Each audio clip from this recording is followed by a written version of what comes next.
काजी साहब का बड़ापन है कि जब भी मैं आता हूँ ये मुझे मौका देते हैं खुदा के कलाम की खिदमत के लिए। तो मैं इस बात के लिए शुक्रगुजार हूँ प्रिंस ऑफ पीस टीवी का, ड्रामा का, वाइस चेयरमैन साहब का, तमाम हसीन का। तो इससे पहले कि मैं खुदा के कलाम की तलावत करूँ, एक बात मैं आपके सामने रखना चाहता हूँ। और यार तो बुला ना, तुम की कर दिया करने। हालेलुया जी। तो हम जितने यहाँ मौजूद हैं, जब कोई ऐसा सान्या हमारी जिंदगी के अंदर गुजरता है तो जितने खदाम होते हैं वो दुआ करते कि खुदावंद इनको अय्यूब जैसा सबर दे। कहते हैं ना, तो अय्यूब को सबर ऐसे नहीं मिला था। कलामे खुदा के अंदर लिखा है कि खुदा का बंदा अय्यूब कहता है कि मैंने तेरे मुंह की बातों को अपनी जरूरी खुराक से ज्यादा ज़कीरा किया। मैंने तेरे मुंह की बातों को, यानी कि तेरे कलाम को अपनी जरूरी खुराक से ज्यादा ज़कीरा किया। एक टाइम खाना खाना भूल सकता था लेकिन तेरा कलाम नहीं भूलता था। तो तसल्ली यकीनन पाएंगे जब खुदा के कलाम को ध्यान के साथ सुनेंगे। तो जे कलाम को ध्यान ना सुना ना तो फिर रोना धोना जाएगा। बात की समझ आ गई ना? कलाम को ध्यान के साथ सुनिएगा, कोई नए बात नहीं होगी, क्योंकि बड़े बुजुर्ग बैठे हैं यहाँ। और अक्सर औकात जब कोई ऐसा साहना गुजरता है तो हम खुदा के कलाम को सुनते हैं, तो ये वही कलाम है जो सदियों से पढ़ा जा रहा है, लेकिन खुदा के रूह के वसीला से हम कुछ नई बातें जरूर सीखते हैं। आए खुदा के जिंदा कलाम में से मुकद्दस पौलुस रसूल का करंथियों की कलीसिया के नाम लिखा गया पहला खत है और उसका पहला ही बाब है और उसकी 18वीं आयत मुकद्दसा को अपनी हदायत और रहनुमाई के लिए, अपनी तरबियत नसीहत के लिए, अपनी बेहतरी के लिए, अपनी भलाई के लिए, अपनी शादमानी के लिए, अपनी खुशी के लिए,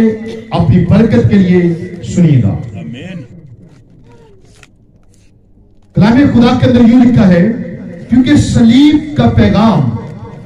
हलाक होने वालों के नजदीक तो बेवकूफी है, मगर हम निजात पाने वालों के नजदीक खुदा की कुदरत है। खुदा का कलाम पढ़ा और सुना जाना हम सबों के लिए बाइश बरकत है। क्या जो आमीन। मेरे सो आज जो खूबसूरत तलावत तुम्हारे सामने की गई, यहां हम सलीब के पैगाम से चंद एक बातें सीखेंगे। और पहले हमें सलीब के पैगाम का पता होना चाहिए कि सलीब अपने अंदर क्या पैगाम रखती है, तो फिर हमें पता चलेगा कि क्या ये सलीब वाकई ही हमारे लिए निजात का एक मैसेज है। और मैं आपको बताना चाहता हूं कि बाइबल मुकद्दस दुनिया के अंदर असली किताब है, क्योंकि बाइबल मुकद्दस एक ऐसी किताब है जो मौत के वक्त मुबारक पा देती है कि लिख मुबारक है वो मुझे जो अब से खुदावंद में मरते हैं। इसका मतलब है कि मुबारक तब दी जाती है जब कोई अच्छी खबर होती है, और बाइबल मुकद्दस के अंदर मौत के बाद भी अच्छी खबर है और वो हमेशा की जिंदगी है। तो मेरे सो बाइबल मुकद्दस के मुताबिक पैदाइश की किताब के अंदर पहला आदम, मुकाशवा की किताब के अंदर आखिरी आदम, पैदाइश की किताब के अंदर इंसान पर गमों और दुखों के पहाड़ टूटते हैं और इंसान बाग़ अदन से बाहर निकलता है, और मुकाशवा की किताब के अंदर इंसान नए यरूशलेम के अंदर पहुंच जाता है। पैदाइश की किताब के अंदर पहले आदम की शादी है और मुकाशवा की किताब के अंदर दूसरी आदम की शादी है, और पैदाइश की किताब के अंदर इंसान पर मौत आती है और मुकाशवा की किताब के अंदर मौत को मौत आ जाती है। फिर मौत और आलम अरवाह आग की झील में डाले गए, और ये सबसे पिछला दुश्मन है जो इंसान का है, जो मौत है। लेकिन आज हम मौत के बारे में सीखेंगे, तो मेरे जो सलीब से हम सीखेंगे दुनिया की हर एक चीज अपने अंदर एक पैगाम रखती है। दुनिया की हर एक चीज अपने अंदर एक पैगाम रखती है। مثال کے طور پر ہم باہر جانے والے پائی جی جتی پہنچ چلیے تو کدی نہیں ہوا جتی ہاتھ پا لے ایسا ہوتا ہے وہ پاؤں میں ڈالے گا یا کوئی گھر میں آیا آپ کہیں بھائی جی بیٹھو تو کدی نہیں ہوا کہ فریج پہ جا کے بیٹھ جائے آپ نے صرف بیٹھنے کے لیے کہا ہے کرسی اپنے اندر پیغام رکھتی ہے میرے اوپر بیٹھا جائے چارپائی اپنے اندر پیغام رکھتی ہے مجھ پر بیٹھا جائے یا تسی کوئی تو میں پانی پا کے دیو تسی نے پانی منگیا ہے وہ گلاس ہی پا کے جائے گلاس اپنے اندر پیغام رکھتا ہے یعنی کہ ہر ایک چیز اپنے اندر ایک پیغام رکھتی ہے اور اسی طرح صلیب بھی اپنے اندر ایک پیغام رکھتی ہے اور صلیب کا پیغام جو ہے یہ ہلاک ہونے والوں کے نزدیک تو بے وقوفی ہے مگر ہم نجات پانے والوں کے نزدیک خدا کی قدرت ہے اور بائبل مقدس نجات کا مکمل پیغام اور درس دیتی ہے اور انسان کی سب سے اولین جو ضرورت ہے وہ صرف نجات ہے اور میں آپ کو بتانا چاہتا ہوں کہ جب انسان سے غلطی ہوئی سنیے گا دنیا کے اندر ایک ہی موت ہے جو یسوع مسیح کی ہے جو خدا باپ کی مرضی کے مطابق ہے ایک کی موت ہے جی خدا دی مرضی کے مطابق ہے باقی کوئی موت خدا دی مرضی کے مطابق نہیں ہے پھر سوچتے ہوں گے کہ باقی موت کیا ہے بھائی باقی موت انسان نے خود لی ہے خدا نے کہا جس روز نے کھایا تو مرا اور انسان سے وہی ہوا انسان شجر ممنوع کی طرف بڑھ گیا اور اس میں سے لیا اور کھایا اور یوں وہ انسان جو ہمیشہ زندہ رہنے کے لیے بنایا تھا وہ موت کے اندر چلا گیا اور یسوع مسیح کی موت جو ہے یہ خدا باپ کی مرضی کے مطابق ہے تاکہ اس کو موت آئے اور اس کے مر جانے سے میں اور آپ زندہ ہو جائیں تو میں نے اس چیز میں بتا رہا تھا کہ انسان سے غلطی ہوئی حکم عدولی ہوئی نافرمانی ہوئی اور یوں وہ انسان جو باغ عدن کے اندر رہتا تھا خدا کی حضوری میں اس کی رفاقت میں اس کی قربت میں اس کے جلال میں رہتا تھا وہ انسان باغ سے باہر ہو گیا اور میں آپ کو بتانا چاہتا ہوں کہ انسان نے اپنا ننگا پن ڈھانپنے کے لیے انجیر کے پتوں کی لنگیاں بنائی ہیں کیا کیا جی انجیر کے پتوں کی لنگیاں بنائی لیکن خدا نے کیا دیا چمڑے کے کرتے چمڑے کا کرتا اور یہاں سے صلیب کا میسج شروع ہو جاتا ہے یہاں سے صلیب کا پیغام شروع ہو جاتا ہے کیونکہ کرتا جو ہے ننگا پن تو لنگی سے بھی ڈھانپا جا سکتا تھا ننگا پن جو ہے وہ انجیر کے پتوں سے بھی ڈھانپا گیا تھا لیکن خدا چاہتا ہے کہ چمڑے کے کرتے دیے جائیں اور چمڑا جو ہے یہ قربانی کو ظاہر کرتا ہے اور کرتا جو ہے یہ صلیب کو ظاہر کرتا ہے ایسا پورے دو میں بازو دے اٹھتے کالر پوری صلیب کی نشانی ہے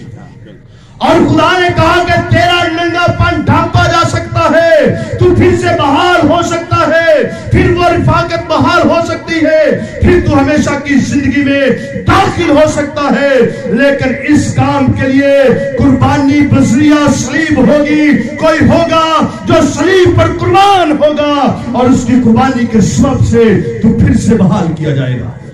یعنی کہ قربانی بذریعہ صلیب اور انسان قربانیاں دیتا رہا لیکن جانوروں بکروں بچڑوں کی قربانیاں ہوتی رہی اگر جو صلیب پر بھی چلا تو وہ قربانی کے لائق نہیں تھا کیونکہ جو قربانی کا برہ ہوگا وہ بے گناہ ہوگا اور وہ صلیب پر ہوگا برہ بھی ہو بے گناہ بھی ہو صلیب پر بھی ہو اور پھر کفارہ کمپلیٹ ہوگا اور پھر وہ کھویا ہوا انسان بحال ہو سکتا ہے تو میرے عزیز وقت گزرتا رہا لیکن میں آپ کو بتانا چاہتا ہوں بڑی باتیں اس کے طور سے کرتا چل جاؤں لیکن انسان مرتے ہیں خدا کا کلام کبھی نہیں مرتا انسان مرتے ہیں انسان بدل جاتے مجھے ایک چھوٹا سا واقعہ یاد آیا عیسائی نے کہا کہ دیکھو تمہاری حاملہ ہوگی اور بیٹا چلے گئے کہا 750 سال پہلے لیکن یہ سایہ تو مر گیا لیکن وقت پورا ہونے پر کلام پورا ہوا इंसान बदलते रहते हैं, दुनिया बदलती रहती है, लेकिन खुदा का कलाम ला तब्दील कलाम है। और खुदा का बंदा दाऊद कहता है कि खुदावंद तेरा कलाम आसमान पर अब तक कायम है। तो मेरे अजीज वक्त गुजरता रहा, लेकिन बाइबल मुकद्दस के अंदर है कि जिस तरह मूसा ने ऊंचे पर सांप को चढ़ाया, जरूर है कि इब्ने आदम भी ऊंचे पर चढ़ाया गया जिस तरह, उसी तरह। तो मेरे अजीज, मूसा के मैसेज से हम सीखते हैं कि कैसे सलीब का पैगाम है। मूसा के पास लोग आए हैं कि खुदा से इंतजा कर ये सांप खत्म हो जाए, क्योंकि चलाने वाले सांप आ गए। जिसको वो सांप डस लेता, उसको इतनी जलन होती कि वो जलन इतनी बढ़ जाती कि वो मर जाता। और उन्होंने आका कहा कि हमारी सजा जो है ये ज्यादा है, और ऐसा कर ये सांप खत्म हो जाए। लेकिन मूसा ने खुदा से इंतजा की, लेकिन सांप खत्म ना हुए, बल्कि खुदा ने कहा कि एक और सांप बना दे जो पीतल का होगा, और उसको ऊंचे पर चढ़ा दे। और जो सांप की तरफ देखेगा, जिसको सांप ने डसा होगा, वो पीतल के सांप की तरफ देखेगा तो जीता बचा रहेगा। तो मेरे अजीज, मूसा ने ऐसा किया, पीतल का सांप बनाया। और पीतल जो है ये 2 धातुओं का मुरक्कब है, जस्ता और तांबा, और उसको ऊंचे पर चढ़ा दिया। अब सांप खत्म नहीं, दुखास क्या की गई जी? सांप खत्म हो जाए, लेकिन सांप खत्म ना हुए, एक और सांप बनाने के बारे में कहा गया। और जो कोई सांप का डसा उस सांप की तरफ देखेगा, वो जीता बचा रहेगा। अब मूसा ने लोगों को कहा कि सुनो भाई, परेशान होने की जरूरत नहीं है, इस सांप का इलाज पर्याप्त हो गया है। जिस किसी को सांप डसता है, वो पीतल के सांप की तरफ देखे और जीता बचा रहेगा। और बहुत सुने मूसा के इस पैगाम को बेवकूफी का पैगाम समझा कि मूसा ये क्या बात है, ये कौन सा फलसफा है, ये कौन सा इल्म है, ये कौन सी जहालत की बात कर रहे हैं कि सांप इधर डस रहे हैं और देखना उधर है। भाई इधर कोई चीज लगाने के लिए कहो तो समझ आती है, देखने से समझ नहीं आती। और बहुत से लोग ने इस पैगाम को बेवकूफी का पैगाम समझा और मर गए। लेकिन जितने लोग ने इस पैगाम को कबूल किया, और जिसको सांप डसता वो पीतल के सांप की तरफ देखता और वो जीता बचा रहता।